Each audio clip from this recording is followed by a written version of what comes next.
Hello, hello. Anybody out there? Hi, Lynn. Hi, Cinnamon Girl. Let's see here. Make sure my Patreon is open as well. Haven't checked yet if there are any questions. Let's see here.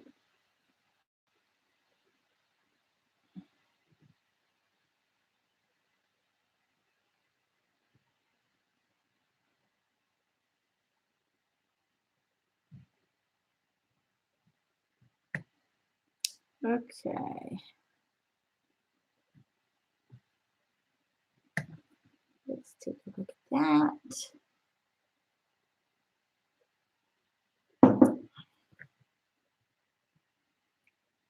I'm just checking if there were any questions. I didn't see any, but maybe some questions have popped up.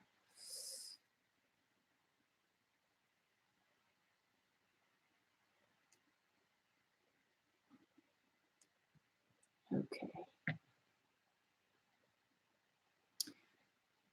I'm going to give it 2 more minutes. Let people come in. If it's just the two of us, it's just the two of us. Everybody will watch it later. Hi, Katrina. How are you feeling?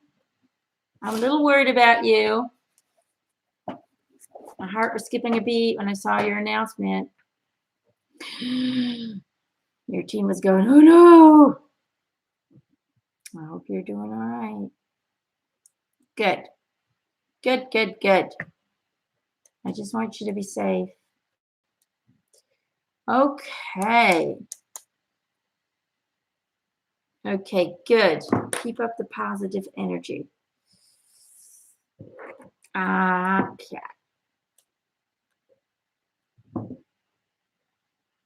Yeah, well, your team said no to the no, to the hell to the no, but we all make choices. So hopefully, as time progresses, this doesn't evolve into something negative.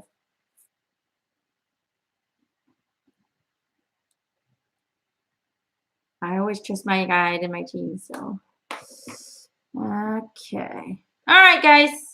Okay, so first of all, welcome. I know we don't have that many people live right now, but I know a lot of people will be watching this later on.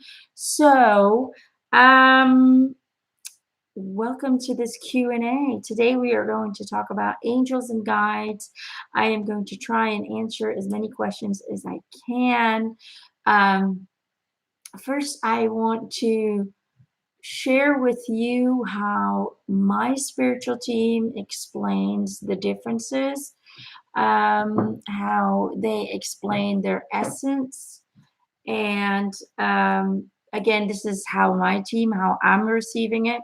I don't know what other people are saying or claiming or how they are perceiving things. So just know that anytime I share information with you, it is always how I have received it.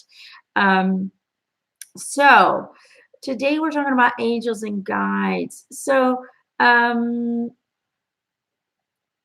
what is the difference? And I haven't prepared anything, so I'm just kind of spitballing what I've learned over the years.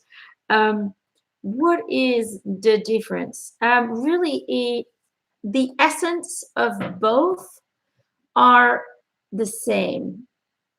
We're all light energy. We're all consciousness, conscious frequency energy, vibrational light energy. Different words. It's all pretty much the same thing. You're a ball of energy with consciousness that has the ability, the power to instantly create. When we are in lucid form, when we are in our etherical form, once we come down into earth frequency, which is very low and very dense, in order to have the illusion of a physical experience, because we all know physicality is doesn't really exist, because everything is a bunch of atoms bouncing around, hitting each other in 90% air, space, emptiness.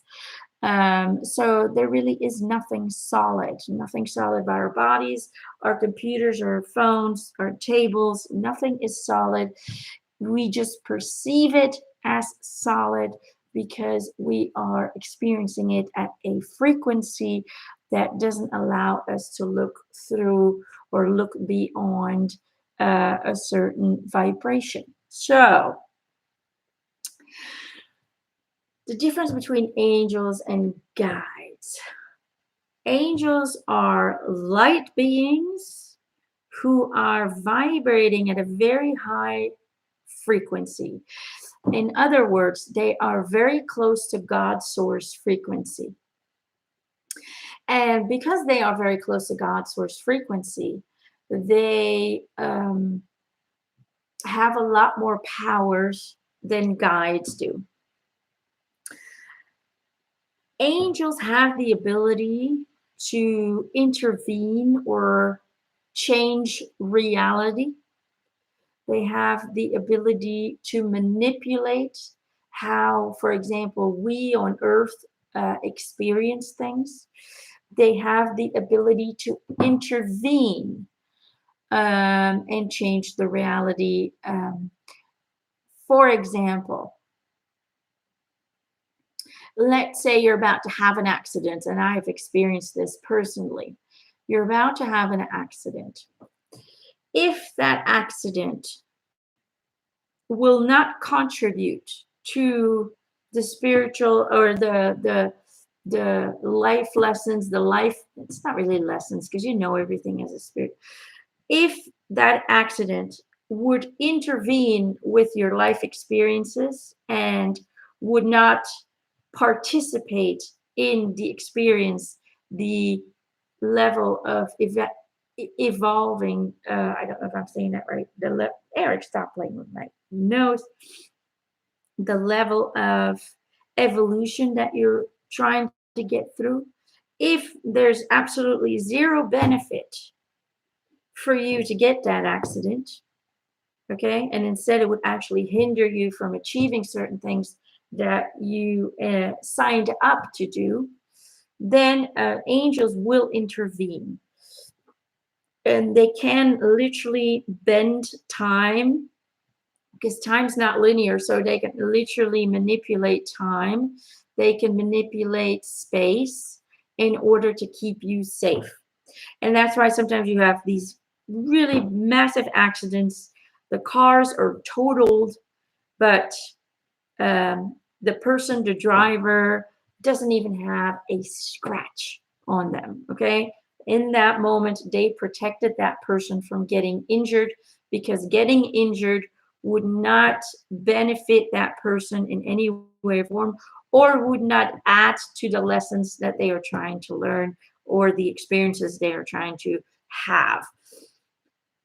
I've been through that myself. I should be dead. I should have been in an extremely severe car accident on a highway, when all of a sudden this rain cloud just bursted open, and there was so much rain so quickly in only a few seconds. You literally could not see anything in front of you anymore. I could not look through my windshield, through my shield in my car. I don't know if they call a windshield or what they call that, but I could not see anything in just a few minutes. And just as I'm thinking, I better slow down, I'm letting go of my gas. I see these two big bright lights popping out of this kind of wall of rain. And so I slam my brakes as hard as I can. And it was almost like time was going slower, like it was in slow motion. And I remember thinking, I'm not going to make it. And I was it was 1 second of, and now I'm going to hit that car. I was ready for the impact. I didn't feel stressed. I didn't feel scared. I had no heart palpitations. I was not transpiring. I was in the calmest, most peaceful place I'd ever been, knowing consciously that I was in 1 second, I'm hitting this car and I have to brace for impact. And so in that moment, as I'm thinking, I am ready for the impact, I'm getting ready for the impact. Literally, I'm thinking it, and the next moment I'm standing still. Really, the next second I'm standing still in between two cars that are in front of me. I am literally next to the other drivers on both ends on a dotted line on the highway, standing still, and with a thumb between each car and my mirrors. Just a thumb of space. I didn't hit any cars. I don't remember turning my steering wheel. I don't remember aiming to get in between a car, which, by the way, I couldn't see because it was raining so hard. So I have no idea how I ended up there. And I'm missing basically some time. I have that memory is not there. And so all I remember is waking up in between these two cars. And I woke up because there was a car behind me who honked his horn once. He just went wank. And I was like standing still in between two cars. And so later on, I asked my team what happened, and they said, well, we had to take over. We kind of pushed you out of the way. We took over. They manipulated the reality for me to end there. And so I wasn't supposed to get hurt. Getting into a car accident wasn't going to be of value to me in any way or form. I know you think, well, why would that be of value? For certain lessons, that can be valuable if you look at it from a spiritual perspective. But in that moment, I needed to be safe. My daughter was in the back seat sleeping. She didn't even wake up. And my mom was sitting right next to me, looking at me with the weirdest look I've ever seen. And she said, what was that? And she'd experienced the exact same thing as I did, calm as crazy. And this is my mom. I mean, if a bicycle passes by us, she has these imaginary brakes on this side. She starts slamming brakes. I'm like, watch out, watch out. She freaks out with the smallest thing. Here's a woman who will freak out in traffic, really, if somebody crosses the street. And she didn't even flinch. I didn't hear her. She just felt peaceful, just like me. There was no distress. There was no panic. There was no anger. And she thought the exact same thing. She was bracing herself for impact. And the next moment, we were standing still in between two cars while we were this close from the car in front of us, ready to get impacted. So how the car moved that way and forward, I have no idea. But that's what my team said. They had to intervene. So angels have the ability to intervene. And you'll see that, for example, when you look at the footage of the terrorist attacks in Paris, there is a footage online where you see the terrorists going into kind of a pizzeria place, and they are trying to murder these two women that are hiding under their table. And you can see just the video cameras from the store or from the restaurant. And you see the orbs flying around these women like crazy. Literally, there are orbs everywhere. And the terrorist's gun blocks. It doesn't go off. And he tries it again, and he resets his gun. And he tries it again, and it blocks. And he freaks out, and he runs off and goes into a different direction. And so these two women were saved by their angels. Why? It wasn't their time to go home. So angels have the ability to manipulate reality, to bend time and space in order to keep you safe, in order to bring more on to keep people safe on a collective scale. They can do that as well if that's in their contract. So angels can manipulate, they can intervene, but they can also guide, they can also teach. So a lot of people have angels in their spiritual team, which is what something you've requested before you came to earth. Not everybody has angels in their teams. It really depends on whether or not you requested them to assist you in this journey. And so they are they can do the job of what guides do, which is mostly guiding and teaching and really kind of nudging you in certain directions, giving you ideas, really inspiring you to stay on track of what you designed for yourself in this lifetime. The biggest difference is angels are never incarnate, ever. Okay? They can, if the need is there, temporarily take over a person's body, okay? Pass on a message and then leave the body again. But they're not incarnating. They are simply borrowing a body to guide a person, to intervene into something. They can do that. They can take temporary residence, which is usually like few minutes, few seconds, in order to complete a task at hand. But they do not incarnate. They do not choose incarnations because their job, their essence does not require it. Okay? Because they are so close to source energy. Now, guides are always incarnated. These are entities, beings who have experienced physical reality in some way or form. And that means that they're not always human incarnations. There could be any physical reality that is out there, which is infinite. There are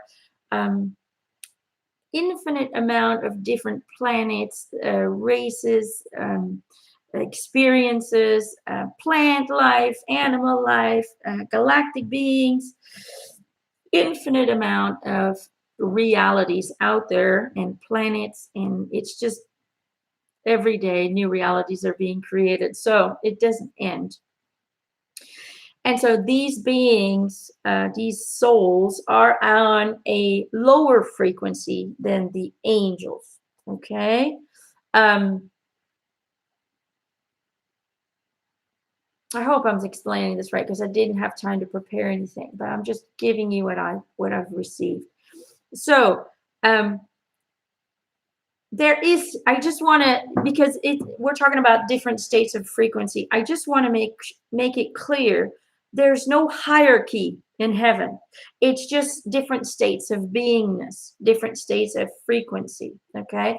And so everything always kind of ends with God frequency. Everything always merges back at some point, although time isn't linear. So it's a really hard concept for people to understand. So that's why I try not to talk about it too much because it's too confusing. Yes, we evolve as souls, we change frequency, but eventually everything becomes source energy, returns to its source, and then kind of recreates itself. So it's a constant cycle of recreation, yet you continue to exist on many different levels and many different frequencies and many different realities. So that's what's hard for people to understand. Yeah, but if I merge with God, then don't I disappear? No, because you'll always be present in these different layers of frequency. It's because you're a multidimensional being. So that's what I'm saying. At this time, it's too complicated for human race to fully understand the complexity of our multi-dimensional, multi-frequency existence. Okay, so because we like to see us as individuals, as one entity that, anyway. So Angels do not incarnate. They can temporarily take space in a body, but that's only temporarily. They do not incarnate. Guides have always been incarnated, have experienced physical reality, and therefore are better equipped to kind of guide you and help you in finding your way through this physical reality because they've been there, they've experienced it, and they've learned from it. And so now, combined with their spiritual understanding and their the experience of many, many, many, many incarnations in physical realms, they can then better help you and assist you in your lifetime. But understand that you create your spiritual team. Okay, you're the one who chooses who gets to help you in this journey um, from beginning to end. And so, are there different kinds of angels? Yes, there are different frequencies in those galactic beings, those light beings. I really call them light beings because that's what they look like. Um, you have what we call archangels. And keep in mind, we call them angels because that's what religion labeled them. Okay. They just respond to that because that's the name that we've chosen for them. But in different religions, they'll be called different names. Okay. These are just labels. Okay. You have, for example, what we call archangels. Those are really angels who can help and assist people individually, but also help and assist on a collective scale, okay, a universal scale. So they can literally influence the cosmos to prevent things, to encourage things, and so on and so forth. And then you have angels that what you could call the everyday angel that really focuses more on individual journeys and helping individuals in their physical incarnations. So, as far as guides, there's not really any different kind of levels. It's just um, understand that you can choose any guide you want to, even if now you're like, well, I really need help from this writer or this singer or this actor or this poet or this scientist that's deceased. I could really use their help. Don't be afraid to ask. Don't be afraid to reach out and say, look, Einstein, I really need your help on this. Could you help me and guide me through life and so on and so forth? If you send out the request, it will be answered. Okay, because from their perspective, we're all one, we're all family, and we're all here to help each other. So it is not a burden to them to assist you in any way or form. So anyway, that is kind of that's how they have explained themselves to me. And I've talked to many angels and many guides, and it basically all comes down to the same thing. Angels do not incarnate, although many people claim crazy things that I've heard. Unfortunately, according to my team, according to the spirits I've communicated with, they all say the same thing. But they have the chance to manipulate and bend time in order to help and assist you. And guides cannot do that. They cannot manipulate time and space, but they assist you with guidance through emotions, feelings, thoughts, passing on messages via music, via signs, but also via other people delivering something to you, if that makes sense. So now it's up to you guys. Woo! See if I can answer any questions you guys may have. Please, no personal questions. I'm just trying to help everyone understand this more on a spiritual level. Let's see here. Lynn, is it true that our guides always answer and guide us in a way that is always beneficial to us? Can we always trust them 100%? Yes, that is true. They have no more ego. Once we cross over the ego part, moves on. Okay, that fades with humanity. Um, so you can and always should trust your team, your angels, and your guides. That said, they will help you in any way or any way or form to get you to where your higher self, your soul wants you to go. That also means that sometimes they use manipulation to do that. That means that what they sometimes say can make you angry, can piss you off, and maybe they need that response from you in order to be pushed in a certain direction.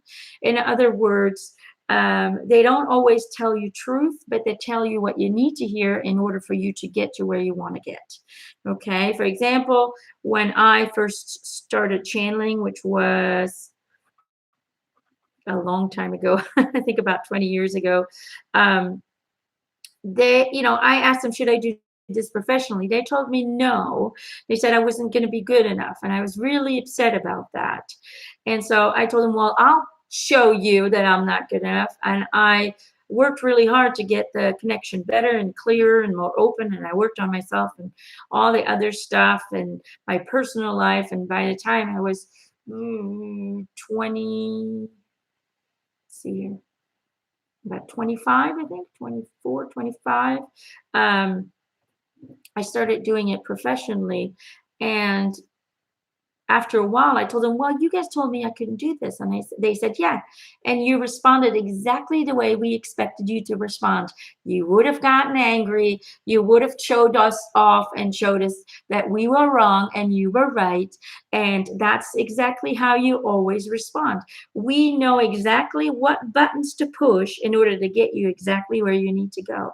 So they knew I am a person that if you tell me I can't do something, I will prove to you that I can. It's like when I was 16 years old and I wanted to study Latin, and all my teachers said, she's not smart enough to go through that.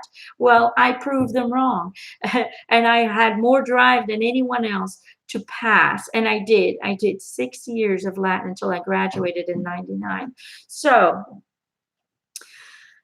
they knew that I was going to respond to their going, no, I don't think so, in a way that was going to actually benefit me and drive me even more to open up the connection even more and become even better at what I'm doing now. Does that kind of make sense? So, can you trust them that they will always guide you in the right direction? Yes, yes, 100% yes. Even if they are telling you things that spark a response that is the opposite.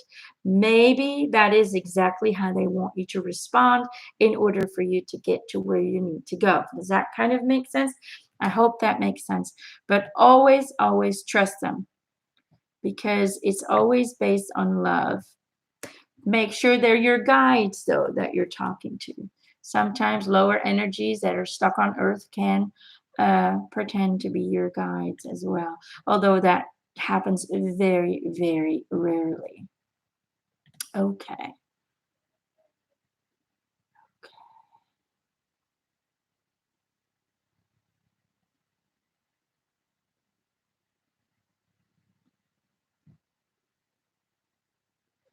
Do our guides have names? Yes. A lot of times our guides are people we have known in this lifetime or are part of our kind of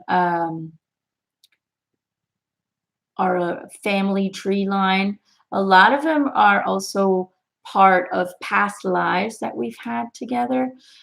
And so most guides are part of your spiritual family. They are very close to you. You have had many lifetimes together. They know you in and out. They know exactly what you expect of this lifetime. They know exactly what you have requested for them to do and guide you in what way. So a lot of times our team have names that we know from this lifetime or other lifetimes. However, in spirit, if you look at our higher selves, we don't really go by labels. The labels are created on earth in order to create a sense of identity and a sense of ego, individuality. But do you give them a name if they do not have one? Yes, you give them a name before birth, before you were born, something that might be easier for you, or they already have a name, or you pick an entity that you've had a life with a specific name that kind of comes with that lifetime, if that makes sense. Um, for the personal names, I would suggest having a personal session, okay? So that we could get as many questions in as we can. Rosemary says, many years ago, I was in hospital and I was dying. One night, Angel appeared at the side of my bed and stopped me from dying. Beautiful. Yeah, it wasn't your time to go, sweetheart. It wasn't your time to go.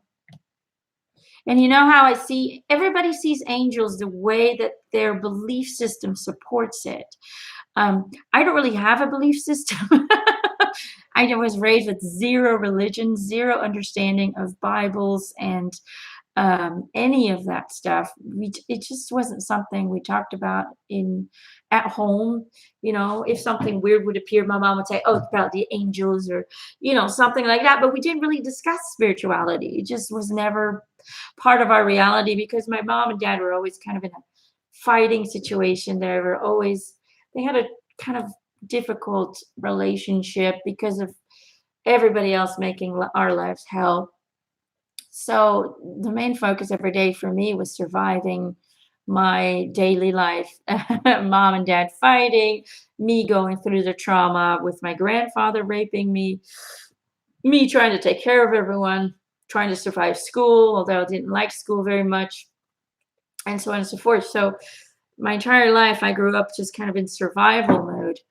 And so religion just didn't really come to pass. So the way that I see them is in their purest form because I have no expectations whatsoever on what angels or guides look like. So to me, angels look like really tall light beings with really long arms, no facial features. It's really just kind of a glow. But you do kind of see a shape, kind of like an alien kind of tall gray kind of shape, but just completely bright and glowing. And guides usually look to me like the form, the incarnation that they've chosen. So most of them are humans, but I've also seen guides that were extraterrestrials. I've also seen animal guides because you can have animals as your guide too. Sometimes they just choose that shape because they feel the best in it, or they think that you will feel the most comfortable with it. So guides usually step forward either in the shape that they were in when you knew them, or in the shape that they feel you will feel most comfortable in. Angels really are a energetic light beings that have this kind of um, it's kind of like a fluctuating energy. It keeps going around and around and around, almost like an energetic field with basically, it looks to me like a mixture of sparkles and like all the colors of the rainbow mixed together and just sparkly and shiny. And so a lot of people will see angels with wings, and it's basically the energy that just keeps going up and down, which gives the illusion of wings. And I think that's how most people see them. But a lot of people see them as people with wings, and that's because their religious upbringing taught them that they are humans with wings. That's how they're portrayed in every painting, every book, and so on and so forth. But unfortunately, they're nothing like human beings in reality. But doesn't matter. You will perceive them as your belief system, as your belief system installs it. Cinnamon Girl says, when my car rolled off a soft shoulder on a raised driveway, it felt like it was happening in slow motion and no sound. I noticed I couldn't hear music playing. Yep. There's like nothing. It's like nothingness. But for me, it felt so blissful.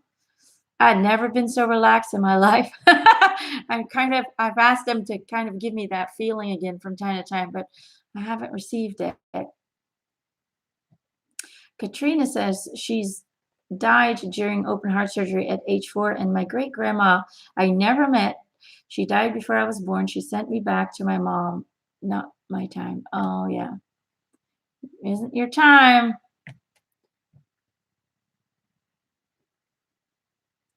Okay. Let's see if you guys have any more questions. Or is there specific foods we should eat to be able to communicate with our guides better? Specific foods, no. I do, however, know that keeping your body clean um, from too many sugars, too many processed foods. Sugar seems to be a big kind of blockage for many people, although for me it's not. And I think it's just because I was kind of born in a high frequency. I like sugar. I'm a little bit addicted to it. But what they've told me, and they've kind of urged me to take off, to get away from the sugar. I'm still contemplating that. But they've told me, the cleaner you keep your vessel, the clearer the information is going to come in. Why? Because um, food can manipulate your energy, your frequency. And so when we absorb foods that really aren't great for our bodies, it lowers the frequency of our organs, of our blood circulation system, of our nerve system, really kind of trapping us in a frequency where it gets really hard to receive information clearly.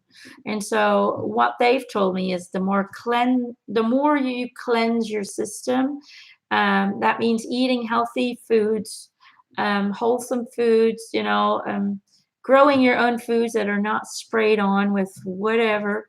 Um, really having your fruits, your vegetables. Meats is okay, people. You do not have to be vegetarian to be a spiritual person, to connect. Um, they always tell me to stay away from gluten. They tell me to stay away from milk as an adult, and sugar, and anything that's processed foods. Um, that seems to be kind of a blockage for many people. So, my advice is just eat healthy, keep yourself healthy, but don't worry about it too much, because I know people who were health freaks. Health freaks. Everything they ate was calculated, was the best you can get, and then they died at the age of 40 of cancer or other illnesses. And they were health freaks. And why did they create these illnesses? Because they were terrified every day of ingesting the wrong food or ingesting things that are harmful for you. So, yes, keep your body as clean as you can, stay healthy, have a chocolate bar every now and then. I do it too, okay? I'm not the skinniest person in the world. Um, what is important is your mindset. Eat healthy, know that you're healthy, and don't worry too much about, don't get over dramatically panicky about your system, because that causes more harm than the food itself. What you believe and what you fear, you will attract. So if you're constantly eating healthy because you're fearful of getting sick, you're fearful of being overweight, you're fearful of this, you're fearful of that, well, guess what? You're actually doing more harm to your system than with the food itself. Your mind is more powerful than the physical reality around you. So understand that mind and body need to be at the same level. See, I indulge from time to time. I try to eat healthy. I'm on a very kind of Belgian diet, which is usually meat, potatoes, meat or fish, potatoes, and vegetables. It's a very Belgian thing. In the morning, I eat oatmeal with red fruit. I mix it up, berries, different kind of berries. Sometimes I put cherries in there, strawberries. Um, Oatmeal with red fruit. Instead of milk, I use a mixture. I actually blend coconut milk a little bit, and unsweetened almond milk. I pour both in, and that's my breakfast most of the time.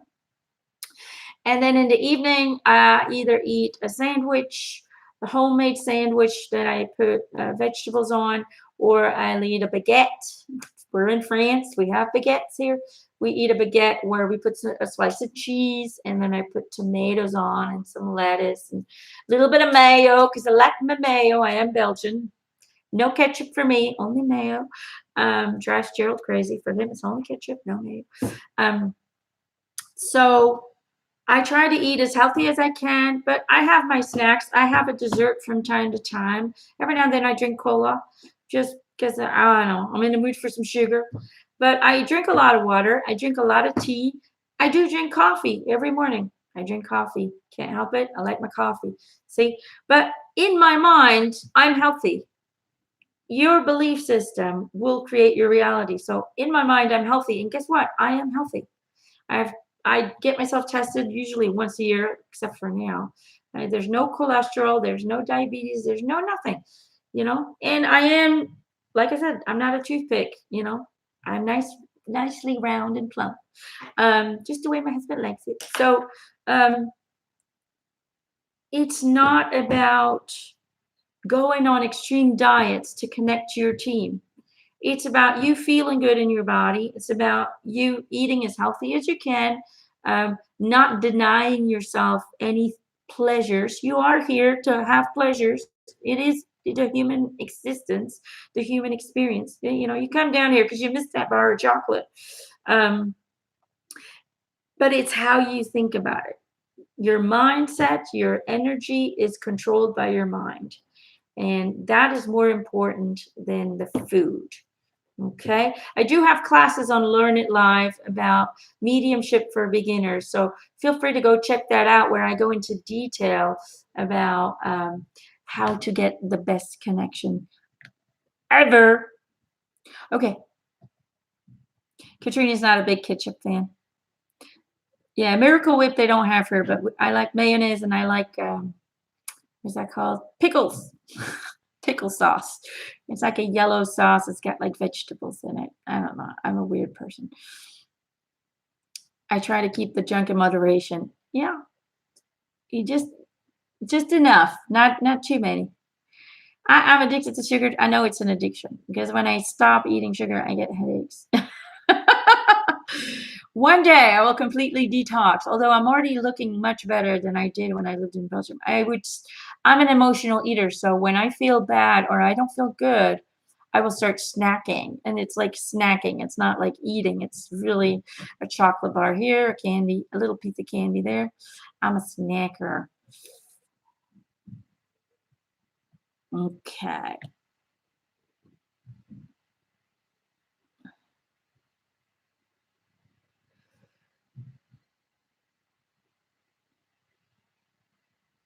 Is it true we have to ask certain angels for help, that they may not always step in unless we ask? I heard this once from a podcast episode by Anthony Williams.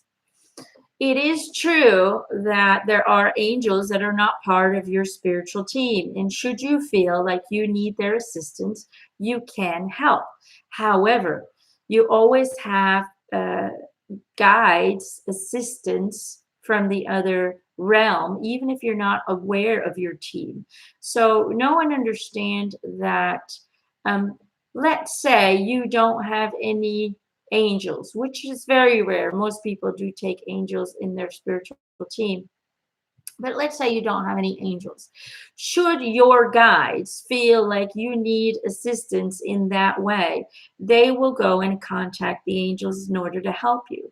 They will request assistance. Okay. So, do you need to ask? Not really. You're always going to be guided in exactly the way that is best for you. However, certain people really want certain angels. And then, yes, you can request assistance. Let's say you want Archangel Michael or Gabriel or Raphael or whoever. Then, yeah, you can go out and send that request and it will be answered. However, is it necessary? maybe from a human perspective, but from a spiritual perspective, you have the guidance that you need in order to get to where you want to go, if that makes sense. Let me go check on, I haven't checked on Patreon if there's any questions there.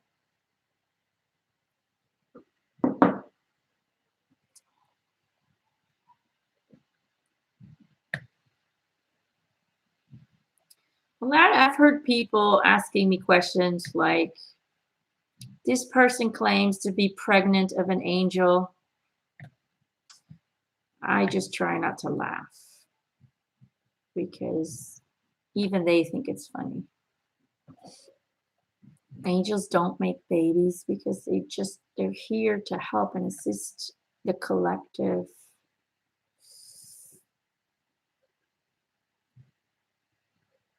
They don't incarnate or parts of them,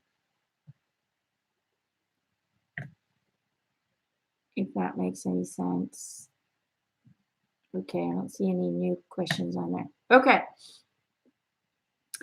So, without judgment, according to my team, people having babies from angels, it's just not possible, according to my team.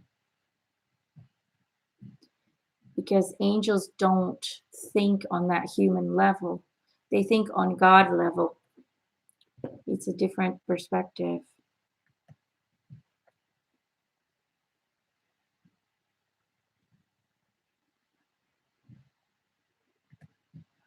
Let's see, what's Susan? I often mirror people having close calls with death or do die.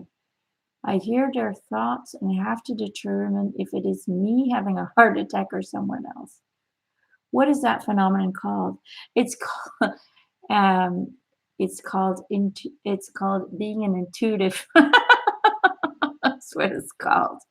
That means that you are connecting to other people's energies and experiencing what they're experiencing through yourself. It's called channeling. So when I channel spirit, or even live people, you can channel anybody. Anybody who has, we're all energy, and so you can channel. And so, for example, if sometimes I go into a store and somebody passes by me and I instantly feel ill or sick to my stomach, or I instantly get a headache, and I'm like, where did that come from? That person passed by me, connected to my energy, and literally let me feel what that person is feeling. They do that on a unconscious level. They don't know that. The humans don't know that. But it's me picking up on the energy. I am channeling their energy because they are too close to me. They came very close to me. Or when I used to work at the store and a colleague would work with me, and I would start getting headaches. And I'm like, do you have a headache? And she's like, oh my God, I woke up with this massive headache. I'm trying to keep myself up. So it's called channeling. You're channeling other people's energies. Sometimes these are people that aren't even close to you, but for some reason you're absorbing it. Sometimes it's people who just are really close to you and you're just instantly picking up on it. So, yeah, Susan, you're channeling. You're an intuitive. Most empaths, and I believe you are one, most empaths have that ability to take on other people's illnesses or take on other people's feelings. And the difficulty with that, with being an empath, is distinguishing which belongs to you and which doesn't. That's the most difficult part about being that. And you learn that through experience. I learned to decipher energy, but sometimes collective energies are so overwhelming that even I can't distinguish what is me and what is other people. But overall, I can figure out who it is. Okay.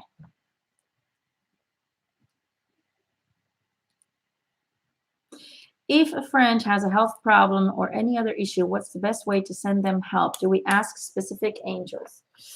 Okay, so a lot of times or no, always, it's not a lot of times, it's always, when we create our spiritual team, we request angels who have specific qualities or specific strength.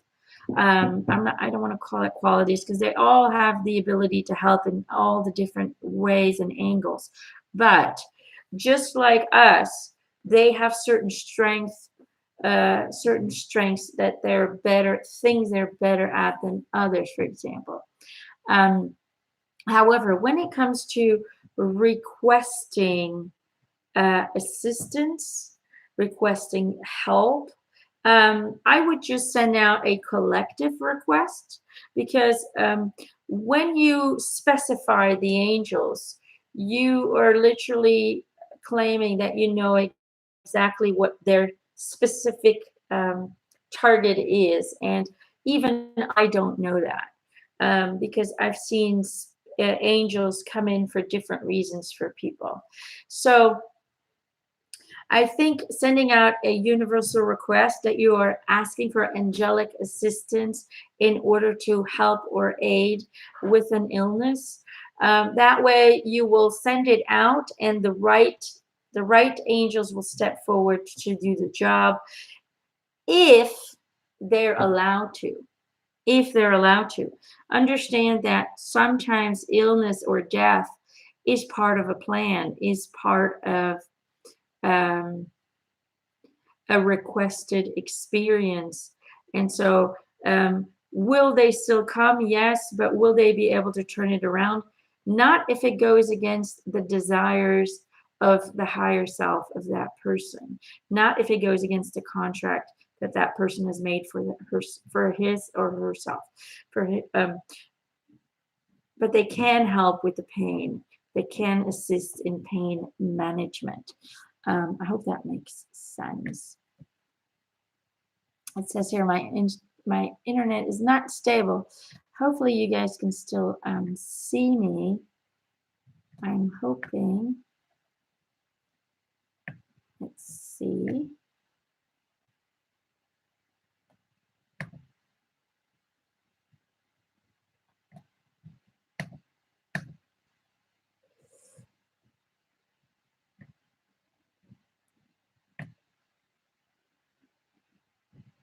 Let me see if you guys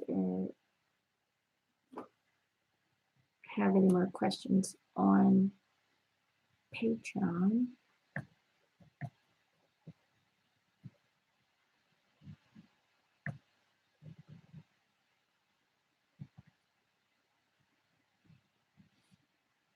Good on your end. All right, good. I hope that makes sense. Yeah, the plan. We all come in with a plan. We can change it, we can alter it, and if we choose to change it, it will be honored. However, the higher self will always try and push you back into the direction of the desired plan.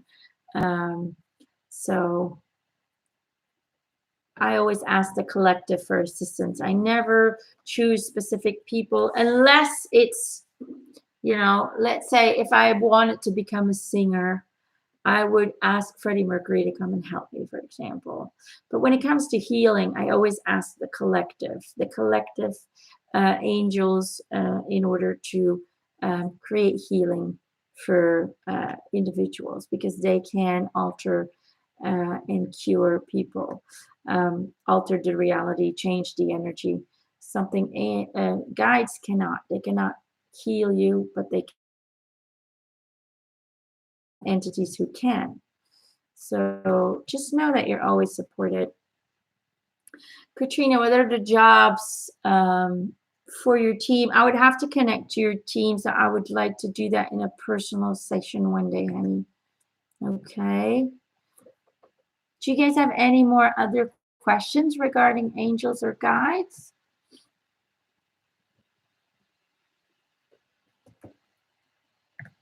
Just let me know.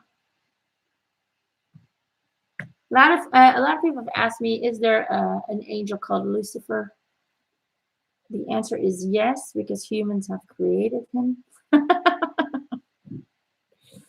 um,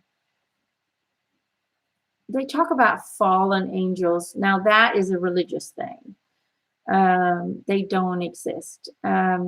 Lucifer is an angel. Did never do the things that he's been accused of. It is an angel just like any other angel who was received a name by many, a label that they've stuck on him, a story that was stuck on him. Um, and I say him because we see it as a male. Angels have no sex, there's no gender, they are neutral, but we like to give them female or male names and female, they have male energy or female energy. They do have that, but that's like a positive and a negative. Energy is either positive or negative. Female, we call that male or female.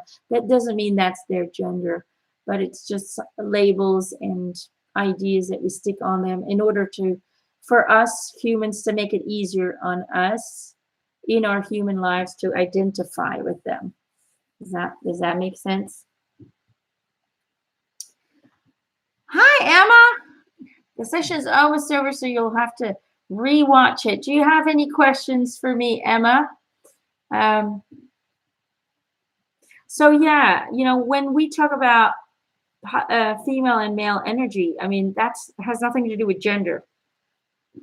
Did you know that us entities, we have an equal amount of female energy and male energy inside of us? It's equally divided. We actually have four bodies. You have the spiritual body, the emotional body, the physical body, and then the mind, what we call the mind. Um, they all have either female or male energy, and it's equally divided. So when you talk about female or male, it does not always mean it's their gender. We do, however, before we come to Earth, a lot of times we'll give our angels a name and we'll connect it with a gender. This is a female energy, so we'll call her Julie. Why do we do that? Because once we get to Earth and we know we're going to start identifying with this being that we are, I am a female and I am Emma, and we identify with this, and we identify everything in either male or female or this or that, and we like to label everything in our human form.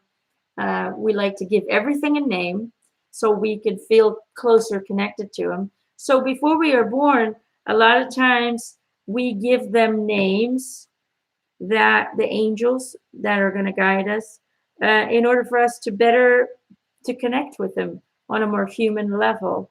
But there are names for the archangels, for example. Those are names that have been picked through history to label a collective energy, for example, a being of light that has very powerful influences on everything that is, if that makes sense. But they're just labels and they have no gender.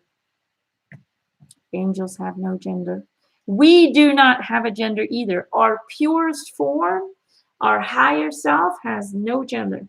We create genders to go through physical experiences. Oh man, we love our labels.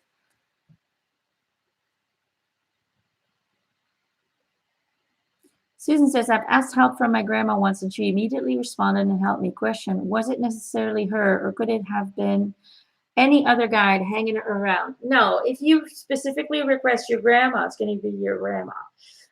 Your team is not going to pretend to. If you send out a request and that person will respond. And they always hear you and they always feel you. So even if you're just thinking about it, boom, something goes off in them because you are connecting to them. Because there is no time, there is no space, there is no distance. We have the illusion that we're far away from heaven, right here on our little earth, somewhere in the middle of a big universe or a big galaxy or whatever you call it, a cosmos. That's an illusion. Spirits are right here with us on the same in the same place because there is no space. I recommend going to see my video on the illusion of space and time, where I try to explain that in detail. Um, we're all in one place, all existing in different realities because we're in different frequencies, but we're actually all in one location, which is not really a location. So when you think of your grandma, when you think of your deceased father, your uncle, your brother, your sister, whatever, they instantly pick up on your you thinking about them, you requesting them. They hear you instantly. It's instant. There's no travel time to get there. It's instant. So yes, don't your guides will never pretend to be somebody that they're not. If there is a spirit that surrounds you that seems to be pretending, then there might be a spirit that is stuck on earth or that chooses to stay on the lower frequencies for whatever reason, trying to benefit from your energy. Because in order for spirits to stay here in between the realm of higher frequency and earth frequency, they actually have to absorb lower frequencies in order to stay here. Because kind of see it like it's like a balloon. Once they leave the body, it's like a balloon that's full of air that wants to go up to the higher frequencies. It gets drawn naturally to the higher frequencies. If they choose, they do not want to go there for whatever reason. They're fearful. They actually like being on earth. They want to stay here. They want to do naughty things that they can't do up there. Um, if they choose to stay here, they need an anchor to keep that balloon down on the earth. And usually that will be, they will hook on to people, use their energy, absorb their energy to stay here. Sounds all very scary. But a lot of spirits are just afraid to go home because they don't know what's on the other side or they don't believe in an afterlife. And so they're so fearful that they choose to stay on earth. Um, that's about 90% of spirits. And then you have what people call demons, which is just another label of people not understanding that certain spirits can do things that are not beneficial for that person. However, a lot of times it's part of a contract as well. You know, it's all on how you look at it. But when negative spirits surround you, there are ways to disconnect and cleanse yourself and help them cross over. Um, Cinnamon Girl says, I believe I have a connection with AA Metatron, which is a very powerful angel. Metatron is, according to what I've received, I don't know much about the different angels because, like I said, I wasn't raised with religion, so I never really learned about them. But what I've come to understand about Metatron is that Metatron usually doesn't help too much on an individual level, but help it can help if it is requested by whoever. But it works more on a collective scale. It's more of collective intervention, is what I've received. But I know individuals who do have a connection with Metatron because they requested it, because they send out that intention.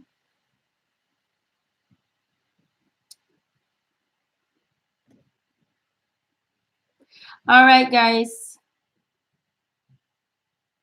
I hope you guys got you guys can still hear me and see me. And I hope that you guys got some questions answered. If you guys have any more questions, you can always leave them in the comment section on Patreon. I will see if I can answer them by writing you the answer. But I'm going to leave you for now. Let me know what you guys want to do next. Is there any topic that you really want to discuss? Anything at all? on a spiritual level, you let me know, and that way I can get some inspiration on what you want to talk about, what you want to find out more about. And